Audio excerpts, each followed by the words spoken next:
The basics of marketing has not changed for 30, 40, 50, 60 years. You need to reach the most number of people. You tell them something, you need to solve a problem, you need to tell them something beautifully, you need to entertain them. Right. Everyone wants something viral, Yeah. with no idea how that happens. There was some analysis done, what makes something viral, and the conclusion the guy came to was no idea. Something that works for this brand and doesn't work for that brand. So Right. it's luck. If your measure of success is virality, you're measuring the wrong thing. Marketing branding is not Hollywood, it's not music, it's not entertainment per se, even though it should be entertaining. It's a business function.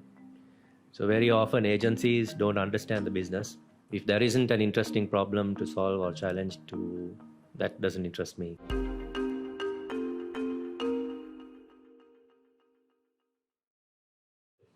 Hello and welcome back to yet another episode of the Learning Curve podcast by Snap Ark Global, coming to you from Liquid Spaces at One Golf Face Tower. In today's episode, we have with us marketer and brand builder, Mr. Anik Ahmed. Welcome to the show, Anik. Thank you for having me. All right, I guess let's get directly into the questions. Let's start a bit about getting into your journey as a marketer and brand builder. Journey has been quite, what would I say? Extensive, interesting, and so it's been 28 years. Right, So I started when I was 19, just out of school, in agency, on the agency side, and lived across 8 countries, done quite a few things across different categories and brands and functions, and finally I'm on my own. Right. Running something I believe is necessary for the industry, and which I'm also happy to do, that I enjoy doing. So, Right. Yep. Speaking to you about what made you kind of pick marketing as kind of your niche, like your go-to. Like, was there like a taking it back to like when you were just getting out of school or just in school even? Was there a defining memory or a moment where you were like, this is what I want to do? In school, though, I wanted to be in engineering. Okay. And then things happened, and then I fell into the commerce stream. After my A-levels, my mom knew someone who had an agency. Right. Who owned an agency, and I was doing nothing, and she said, why don't you just go work for this person? Right. So that's how I got into the agency kind of industry on the agency side, and I probably outgrew it when I left Sri Lanka in 2008, when I felt I probably outgrew potential. Right. And always wanted to push myself across. Like, I worked for multiple agencies also in Sri Lanka, and always felt like I had to move on when I felt that I was not learning or not growing or not pushing myself. Right. Like you've hit a certain threshold. Always. Right. And even after leaving Sri Lanka, like either in the Middle East or in Australia or in Vietnam, wherever I've been, whenever I felt I hit that ceiling of learning, growth, development, enjoyment, I had to do something bigger or better. Right. So those are the challenges that kind of push me to grow. I mean, if you, we always say the big fish in a small pond and all that stuff, but always look for bigger ponds. Right. It's been the MO for myself on even right now with clients. Whatever clients we take on, we always ask, so what is your challenge? Do you have really a big problem that you need to solve?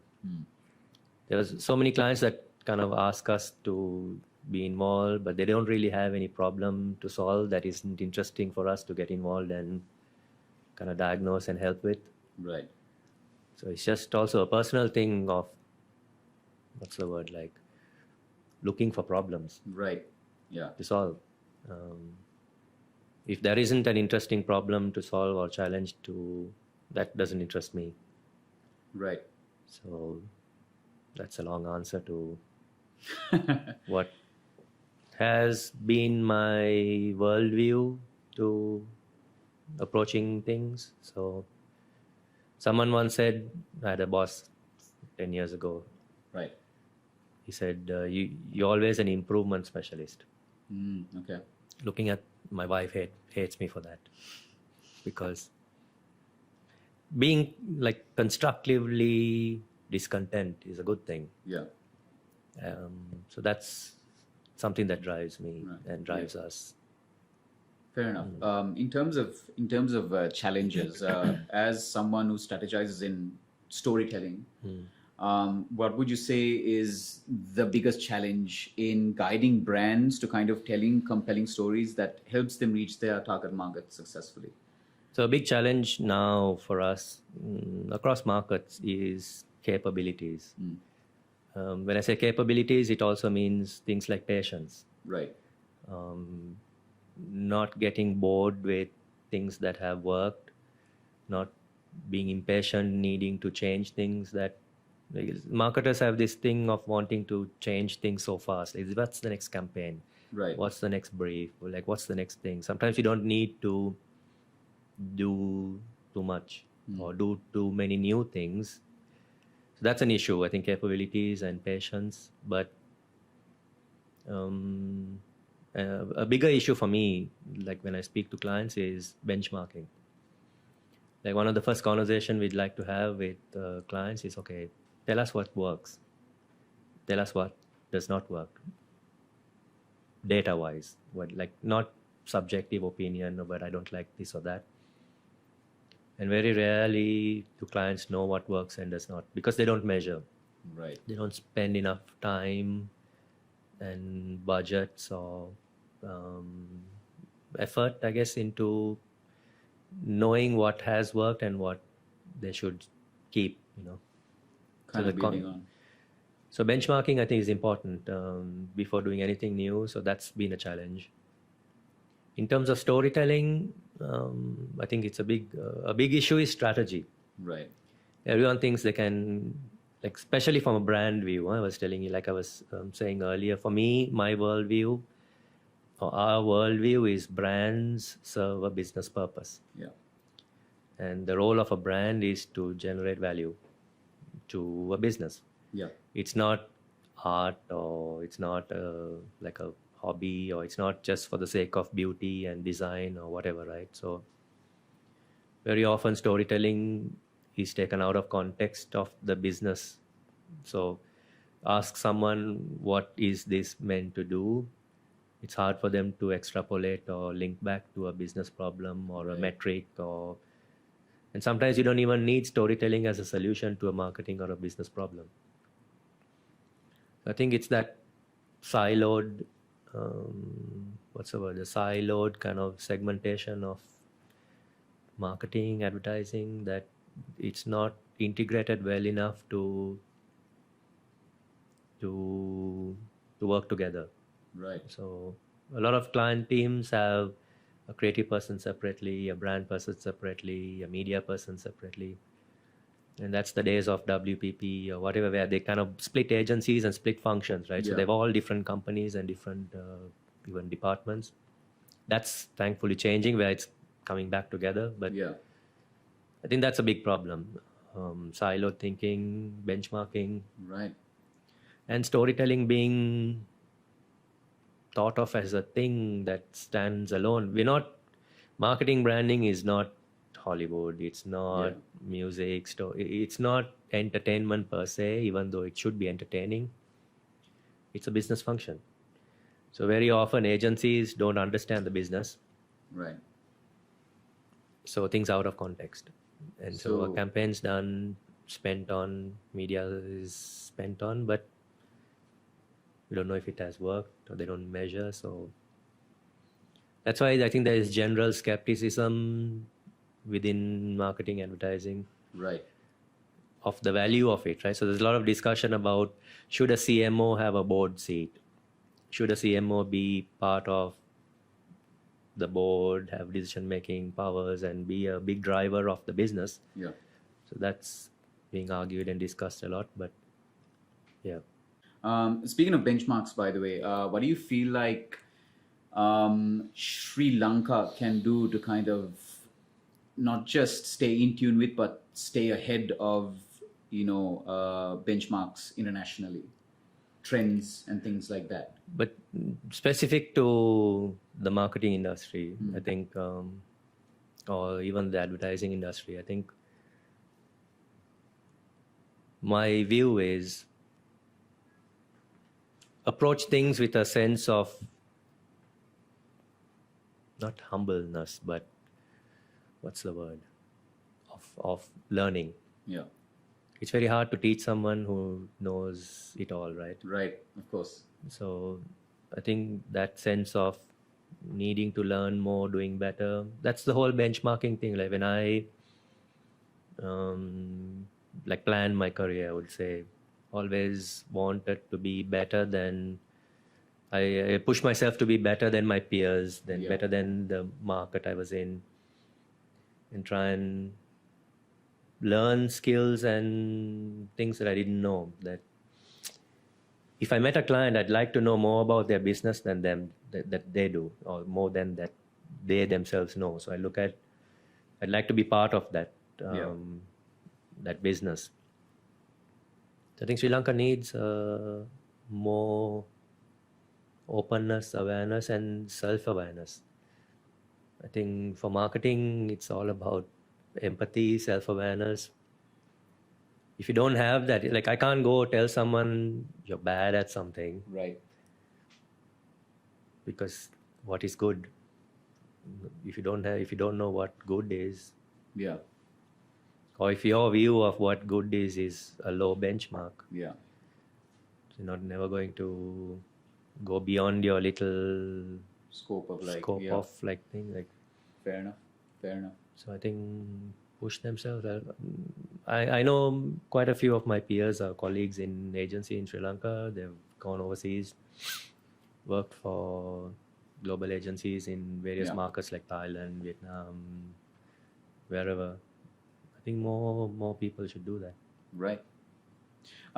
In terms of, let's say, studying and adopting, more so studying marketing strategies and things like that, especially when you look at international kind of benchmarks and things like that, especially daring ones at that, where you have like a slow but big payoff that drives business growth, right? What do you feel like the landscape in Sri Lanka is like in terms of like embracing like strategies of that nature? Because like I mentioned to you, the example that I brought up of Michael Cera and the cream in the US, CeraVe. It started off very very random. There were just paparazzi photos of Michael Cera carrying bags of cream and things like that. It just felt like it was something that was out of the blue, and then just over the months it just kept coming together, and it all culminated in the Super Bowl ad, which brought them sort of this massive kind of attention on social media, things like that. And it's a payoff that nobody saw coming at the end, because it generated a lot of buzz and things like that. Do you feel like Sri Lanka is ready to kind of? But for me, that's still an execution, right? That's just like a very low on the hierarchy of things to do. Right. For me, that's an execution. It's almost like an influencer. Yeah. But I think globally, the model of business is kind of morphing into different things. Like for an example, you heard of Prime. Yeah. The hydration drink owned by two influencers. Yeah. I think they do about $250 million. And their whole MO is build it for a few years and sell it to a big company. Yeah. Ryan Reynolds, right? He's what he builds. Yeah. So I think the model is more ownership, build their own brands, use their brand to build business, as opposed to just paid influencers. Right. Like I know when I was in China, some of the biggest brands are owned by also the influencers. So they know the power of their own brands, not to support other brands, but to build their own businesses. So I don't know if Sri Lanka has the scale enough for that, but the model in Sri Lanka is still very traditional, right? Like you have a product, you put it into a retail store and you try and get maximum reach or distribution. Yeah. And the retailers kind of dominate now with modern trade. Yeah. E-commerce is probably not that great here yet. and because your last mile, the delivery isn't great, you can't deliver a lot of like goods. Yeah. So I think the model is still pretty traditional in my view, from what I've seen.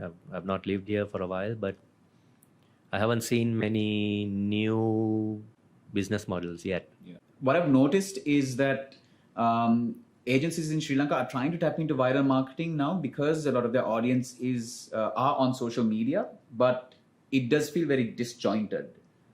That there's no larger picture that they're working towards. Everyone wants something viral, Yeah. with no idea how that happens. There was some analysis done by someone a while ago, what makes something viral, and the conclusion the guy came to was no idea. Something that works for this brand and doesn't work for that brand. So Right. it's luck. Right. But the point is, I think the agencies and the clients here focus on the wrong thing. Yeah. There's so much crap content. 99% of content is shit. Yeah. Is crap, right? So having just flooding the market with more crap content just because someone They is can. you're not engaging, and we live in a bit of a bubble, right? The Yeah. agency or the clients live in that their own bubble that you don't know if that's working for the real consumer, neither do you know if that's really working for the brand. Of course. So I think proper viral, proper ideas are great, like, but it's very hard to, it's very few and far between that something like catches fire and becomes big, because it's just luck. So you're trying to replicate something where you don't know. Yeah, just how the mechanism that goes into it. Yeah, It just- it's, you don't know. No one, I guess no one can tell you really how to make something viral. yeah. You need so many ingredients that it's like a perfect storm that needs to come together to Right. just blow it up. Yeah. And You can't I guess you can't plan virality, I guess. to you some can't. extent. So, and virality and is the wrong metric to Yeah. measure any kind of success with. Mm. Like if your measure of success is virality, you're measuring the wrong thing. So the basics of marketing has not changed for 30, 40, 50, 60 years. Right. You need to reach the most number of people. You need to tell them something. You need to solve a problem. You need to tell them something beautifully. You need to entertain them. Yeah. It needs to be the right price and in the right place. Those basics haven't changed. Yeah. And from my experience doing, like working for Coke, we also measure like what works, right? Yeah. And one of the big drivers of revenue or volume for Coke is simply the weather. When it's hot, people drink more. Mm. And another driver is having presence in the store, Yeah. because it's impulse. Yeah. So you feel thirsty, there's a beautiful picture that creates a craving and a feeling, and you're thirsty, you pick it up. So sometimes we forget the basics of business. That's what I said, like sometimes you don't need a commercial. Sometimes your problem might be in store where your product is in the wrong place, or it has the wrong pack, or the pack doesn't stand out enough, or the information on the pack is not good enough. So there are so many basics that you can do better instead of just having something with the need to just go viral. Right. It's just, I think they're focusing, that's the wrong thing to focus on in my view. And things like, even go beyond that, right? We're talking about just communication, but things like taste. Like we've done work for clients on developing formula for beverages. Taste is the number one driver. So no matter how much you communicate, what you do, someone drinks it and they don't like the taste. No matter what you do, people are not going to pick it up. So a lot of things needs to go into that, what's the puzzle to generate volume and growth. Yeah. Like even things like if you have milk and you mix it and it's not, it just like clumps up and it's not convenient, and those are like things that stop repeat or stop habit forming, right? So Right. virality for me is probably the last thing any client should think about. Fix all the 98 other things, Right. then look at, it's like that cherry on top. Right. Like you can't have a cherry without a cake. That's true. So That's true. Yeah. You mentioned Coke. Obviously, that means you've worked with some pretty prominent brands over the years. So I guess my next question is, what lessons do you think aspiring brands can learn from these established brands, these legacy kind of brands, in scaling their business? I think Coke, for an example, a company like Coke is in a very privileged position because they have brands that are I think yesterday Coke was 138 years old. Right. None of us are alive Yeah. when like Fanta, Coke, Sprite, those brands were around. So they have the benefit of good brands and big brands. But what those companies do well is do the basics excellently. The right price, the right pack, in the right place, the right temperature. Like the basics are excellent. But one thing they also have been able to do very well, I would compare like an Elephant House with a Coca-Cola. Both brands are the same age almost. Elephant House, I think, is about 150 something years. Coke's around the same. But Coke's managed to stay so young and fresh and like it's like a teenage brand or a 20 something is fresh. Yeah. As opposed to brands like Elephant House, which have not done a good job of staying young. So I think good brands, big brands are successful for a reason, right? They do the basics right. It's the right taste profile, price point, pack formats, careful innovation. And also as a company, having the right portfolio. Coke's done a great job in the last 10 years on diversity. Right. Water, juices, teas, so broad basing more. I think brands can learn from doing basics well. Like in Coke, there was a thing where it said you don't advertise if you don't get your commercial stuff right. Because if you don't have the on-ground things done correctly, then there's no need to create any need or desire. And they focus on the right things. So having said that, Coke is also, they also have their weaknesses, right? So they're good at scaling bigger brands, not so good at niche brands. Right. Because their whole system is designed for reach, mass market. But yeah, and the discipline of staying on brand, knowing what your brand is, knowing where not to deviate. Like a Fanta is a Fanta. Yeah. A Fanta will never look like a Sprite. Yeah. Or a Coke will never look like something else, like a Thumbs Up. Something like that, yeah. Even like a Pepsi. Right. When you look at Coke and Pepsi, you know they're completely unique in their identities. I think, and of course, a good thing about companies like Coke is the resourcing of marketing. It's a marketing company, so they know the strengths the roles they need to fill in to support the business. Right. A lot of startup brands, I've worked on a lot of startup brands where the CEO does the marketing. The CEO is an engineer, a tech guy, or a product guy, or a manufacturing guy. He tries to do the marketing. He doesn't understand really how marketing works, doesn't understand brand. So they need the right people, resourcing. If your business is reliant on marketing, you need to resource that function. It's as simple as that. Right. So, yeah. And just a little point on setting expectations. Not every brand is a Coke. Yeah. Don't try and be a Coke if you don't have that scale. Everyone looks at Coke as a case study. What are the case studies we talk about? Right? There's Coke, there's Apple, there's Patagonia. There are some, but sometimes those examples are completely irrelevant to smaller brands which don't have the money. So learn from them, but figure out your own niche and your own style and your own, but basics haven't changed. Yeah.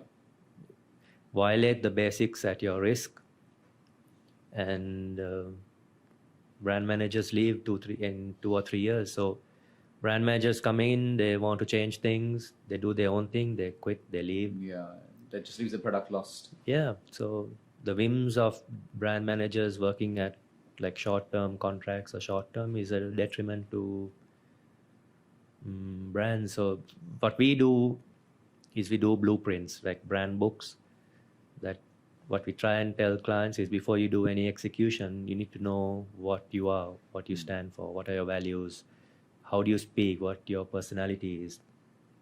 Be authentic, be unique, not unique, be authentic, credible, and relevant. Those are the three things we try and emphasize on. But Yeah. it's not always easy, should I say. For sure. Yeah. I guess my next question, Anik, would be what can, and this links back to your previous answer, and that is, what can the advertising industry in Sri Lanka do to kind of empower and encourage things like design intelligence, things like good art direction, and things like that, because these are the things I feel like really matter, but I feel like we are quite behind in. I think my view is that advertising, not just in Sri Lanka, but in any market, needs to be more integrated into the business. Right. And if agencies can't bridge that little overlap between the client's business and the need for communication, it's not going to work. Yeah. So that's why these big consultancies like Accenture and all these big guys are acquiring agencies, because consultancies are plugging in agency. It's like three things are happening, right? There are these big clients who usually used to hire consultancies like an Accenture, McKinsey, Bain, whatever, right? These consultancies realized they don't have the marketing capabilities or the execution capabilities. So these guys went out and started acquiring creative agencies and added on that as a service to the consultancy model. And then they went to clients. So I think agencies need to understand the client's business more, the drivers better. Communication is not a solution not always the solution to a business issue. Right.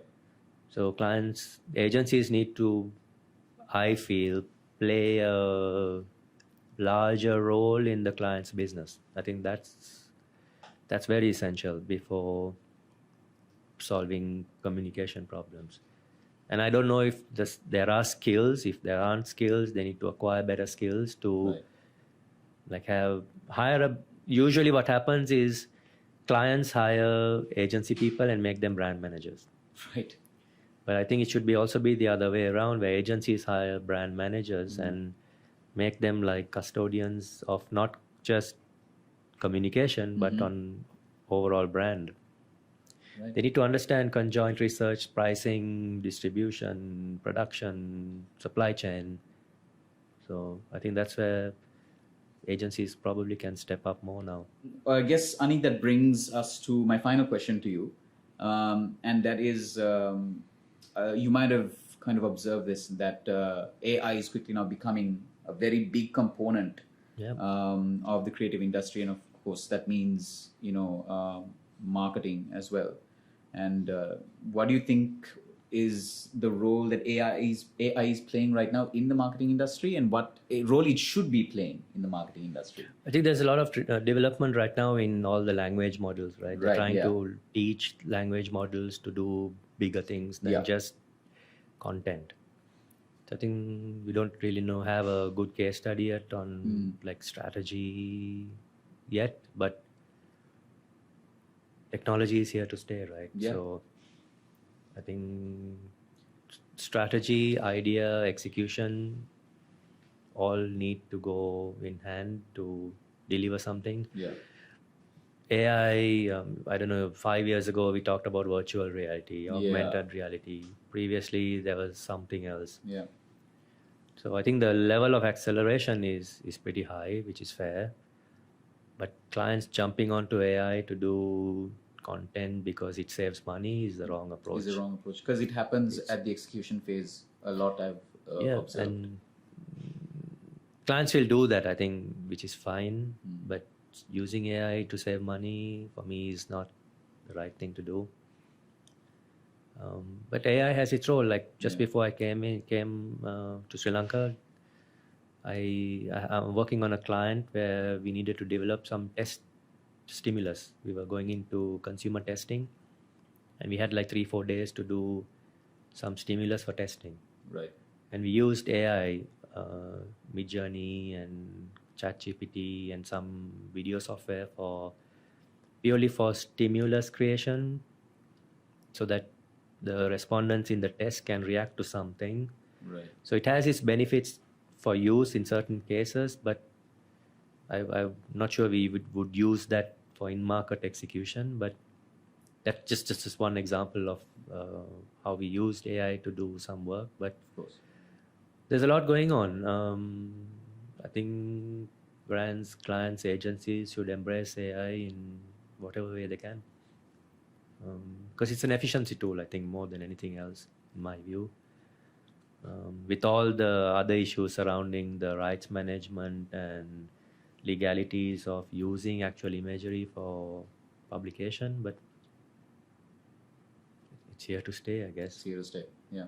I mean, undoubtedly, it's going to be the cornerstone for anything in the creative pursuits. So I think it's like Photoshop, right? Yeah. Like when we had Macs coming out, I remember agencies had that big, the blue kind of Mac Yeah. with the big thing. Like technology has always aided in Yeah. doing things, but I think it's a tool to help if someone can figure out how to use it properly, because it's not a proprietary tool, right? It's freely available and accessible, I think. But I go back to my original point of what's the purpose of what you're doing. You need to have a strategy, a goal, a metric, an objective, and then you use any of these tools to deliver something that you really have set out as your kind of benchmark or goal. For me, those skills can't be AI'd. yeah. Like someone setting a strategy in place or setting that kind of direction in place. Yeah. This is more, for me, more important than what AI could do. That's my view. That's my worldview of the importance in terms of hierarchy of importance. I think the upstream work is super critical to guide all the downstream Yeah. kind of execution, shall we say. Absolutely. Well, that about wraps up this episode. Thank you so much, Anik, for taking the time to have this insightful discussion.